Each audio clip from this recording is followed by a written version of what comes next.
की क्लास में विद्यार्थियों आपका हार्दिक स्वागत है। हम जैसा कि प्रेमचंद के विषय में लगातार कई क्लासों से पढ़ रहे हैं कि प्रेमचंद समसामयिक परिप्रेक्ष्य में या कहें कि वर्तमान परिवेश में क्यों प्रासंगिक हैं, उनकी कथा साहित्य में ऐसा क्या था, ऐसी कौन सी विशेषताएं थीं, ऐसी कौन सी प्रवृत्तियां हमें उनकी हैं जो आज भी दृष्टिगत होती हैं। मैं बहुत क्लासेस में आपको इस बात के बारे में लगातार बता रही हूँ कि क्यों वो आज के युग में भी प्रासंगिक हैं। लास्ट क्लास में हमने पढ़ा था कि प्रेमचंद के जैसा कि पहले के नायक महाकाव्य या खंडकाव्य के हम देखते हैं कि नायक उच्च कुलोत्पन्न होता था। धीरोदात्त, धीर ललित, धीर प्रशांत और धीरोधत्त चार प्रकृति के नायकों में से एक प्रकार का नायक होना आवश्यक था। महाकाव्य के नायक की आवश्यक विशेषता थी। लेकिन इन सब से विपरीत सूरदास को आधार बनाकर या कहूँ कि होरी को आधार बनाकर प्रेमचंद ने जिस कथा साहित्य की सृष्टि की है वह वस्तुतः उनके अद्भुत व्यक्तित्व को का परिचायक है, अद्भुत व्यक्तित्व को सूचित करता है। यही उनके कथा साहित्य की विलक्षणता को द्योतित करता है कि उनका कथा साहित्य का नायक कोई वर्ग विशेष या किसी उच्च कुलोत्पन्न उच्च वर्ग को बिलोंग करने वाला उच्च कुलोत्पन्न नहीं है, अपितु सहज साधारण व्यक्तित्व को उन्होंने अपने कथा साहित्य का नायक बनाया है। उसको आधार बनाकर, चाहे वो निम्न वर्ग का हो, दलित हो, शोषित हो, पीड़ित हो, उसी ऐसे व्यक्ति को उन्होंने कथा साहित्य का अपना आधार बनाया है। गोदान में हम देखते हैं कि होरी, मैंने जैसा पहले भी बताया था, या रंगभूमि का जो पात्र है सूरदास, उसकी जो कारखाना लगाने की जो अदम्य इच्छा है, तो ये सब जो पात्र हैं वो बहुत निम्न वर्ग को आधार बनाकर इन्होंने लिखा है। होरी क्या है, आजीवन ऋण में ही जन्म लेता है और ऋण में ही उसकी मृत्यु हो जाती है। वो ब्याज चुकाते चुकाते मूलधन चुकाने में कभी वो पहुंच ही नहीं पाता, पूरा जीवन उसका इसी और व्यतीत हो जाता है। तो उसका जब एक बार परिस्थिति से विवश होकर वो ऐसी स्थिति आ जाती है, उसके पास आर्थिक स्थिति से इतना विपन्न हो जाता है कि वह अपनी बेटी को बेचने को मजबूर हो जाता है।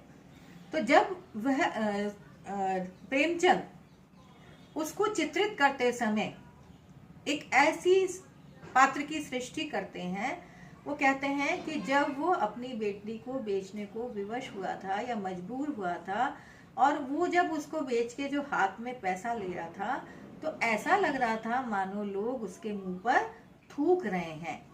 तो ये जो उन्होंने सृष्टि की है, जो एक पात्र को रचा है, वो ऐसा है जिसको पढ़कर सहज ही हमारे हृदय में करुणा उत्पन्न होती है, या उस पात्र के प्रति हम संवेदनशील होते हैं कि ऐसे क्यों दिन आ गए कि व्यक्ति को अपनी बेटी को बेचने को भी मजबूर होना पड़ा।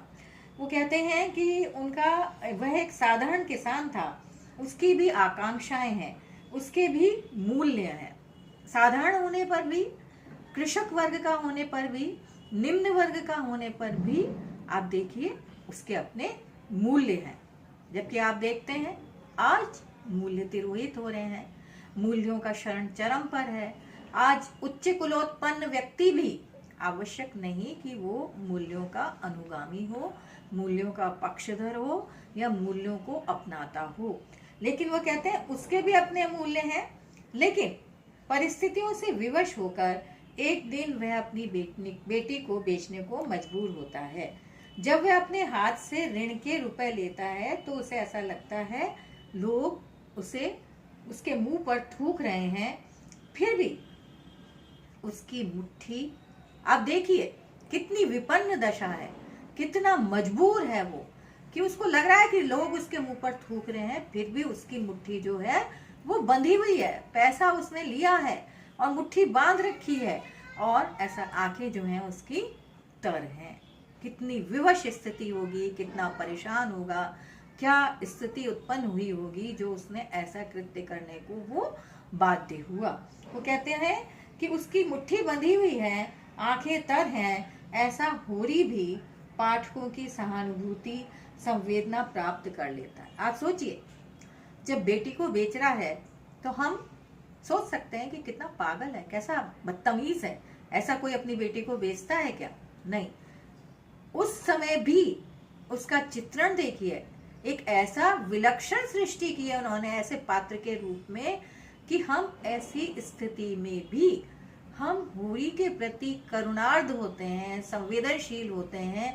हमें होरी पर गुस्सा नहीं आता कि ऐसा कार्य क्यों कर रहा है कि अपनी बेटी को बेच रहा है, अपितु हमारे हृदय में स्वयं ही ममता जागृत होती है, द्रवित होता है हमारा हृदय, और हमें लगता है कि क्या हुआ होगा इसके साथ कि अपनी बेटी को बेचने को मजबूर हो गया। कहते हैं वह एक रहस्य लगता है जो प्रेमचंद के साथ आया और प्रेमचंद के साथ चला गया। वस्तुतः मानवता के एकमात्र सच्चे लेखक हम किसको कह सकते हैं? प्रेमचंद को कह सकते हैं। प्रेमचंद जो हैं उनके संपूर्ण कथा साहित्य में, चाहे कि उपन्यास हो, चाहे उनकी मानसरोवर की लगभग 300 कहानियां, किसी को भी उठा लीजिए, हमें कहीं भी ऐसा कोई दृश्य नहीं मिलेगा जिसमें कि उन्होंने वो मानवता का हनन कर रहे हों या मानवता के खिलाफ जाकर कोई रचना कर रहे हों। वो सदा से मूल्यों के पक्षधर और मानवता के पुजारी रहे हैं। प्रेमचंद की समकालीन जीवन में प्रासंगिकता की सबसे बड़ी विशेषता है कि लोगों से उनका घनिष्ठ संबंध था।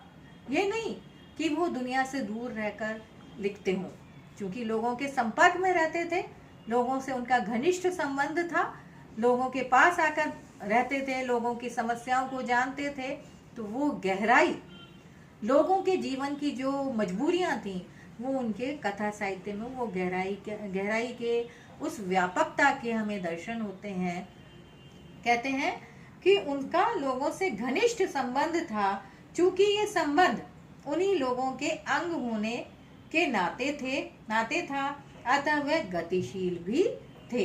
प्रेमचंद इसी गतिशीलता के कारण हमारे समय में भी जीवित हैं। उनके कथा साहित्य में गतिशीलता के दर्शन, मतलब आगे से आगे वो मूल्य, हमारी संस्कृति में क्या हो रहा है, कैसे मूल्य कहाँ हनन हो रहा है, कैसे हम भारतीय संस्कृति को भूलते जा रहे हैं, कैसे हम पाश्चात्य संस्कृति का अनुगामी हो रहे हैं, कैसे हम उनका अंधानुकरण कर रहे हैं, ये सब वो आगे से आगे देखते चलते थे। गतिशील ऐसा नहीं है कि वो पिछड़ी हो उनकी दृष्टि, वो आगे से आगे सारा का सारा पहले से पहले देखते चलते थे। इसलिए गतिशीलता के कारण वो आज भी प्रासंगिक है उनका कथा साहित्य, और वो आज भी विश्व, भारत में ही नहीं विश्व में एक महान उपन्यासकार के या महान एक साहित्यकार की श्रेणी के अंतर्गत आते हैं। न केवल भारत में अपितु विश्व में एक ऐसा व्यक्तित्व है जिसकी चर्चा बखूबी की जाती है। कहते हैं वे गतिशील थे। प्रेमचंद इसी गतिशीलता के कारण हमारे समय में भी जीवित हैं।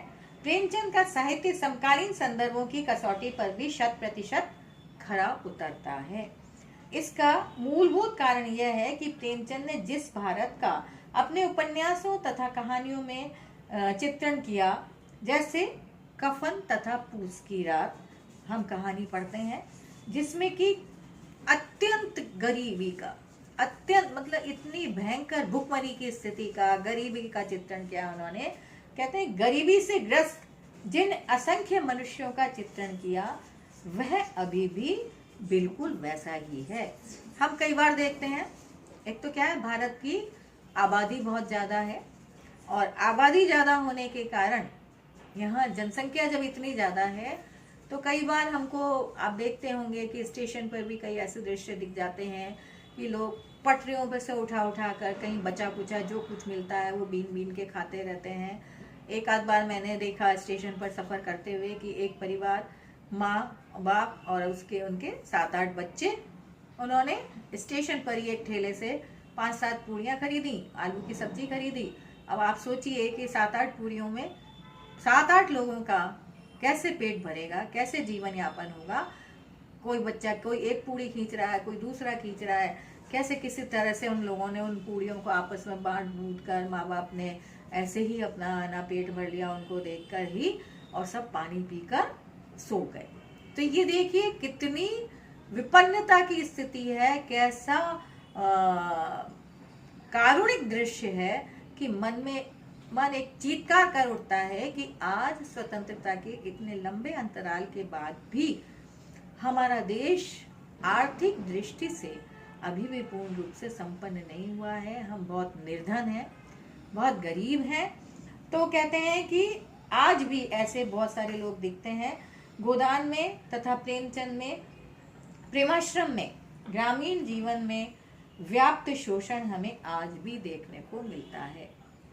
जैसे कि मैंने कहा ना, शोषक और शोषित का भेद। जमींदार, अब जमींदारी प्रथा तो समाप्त हो गई है, लेकिन आज भी एक वर्ग ऐसा है जिसके पास पैसा है, और पैसा होने के कारण वो शक्ति संपन्न है।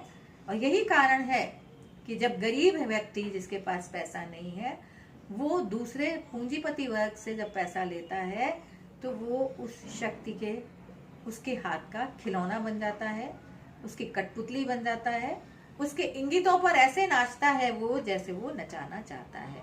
आप देखते हैं कई बार तो 2%, 3% तक का जो ये ब्याज लेते हैं, तो उस ब्याज को चुकाने में उस व्यक्ति विशेष की कितनी कैसी दशा होती है, ये हम केवल कल्पना कर सकते हैं या सोच सकते हैं कि वो हमारी तो कल्पना से भी परे की स्थिति है कि आज भी ग्रामीण परिवेश में व्यक्ति किस तरह जीवन यापन कर रहा है। आज का किसान, हम देखते हैं कि पूरा कृषक वर्ग की जो स्त्रियां हैं वो भी किसान खेतों में जाकर रात दिन पसीना बहाकर, तपती दोपहरी में, तेज प्रचंड धूप में वो किस तरह से अपना श्रम का किस तरह से परिचय देती हैं। लेकिन फिर भी आप देखेंगे कि उनको वो जो 2 वक्त की रोटी मिल जाती है वो ही उनके लिए इतिश्री हो जाती है। बहुत कम ऐसे किसान हैं जिनके पास हमें पैसा देखने को मिलता है।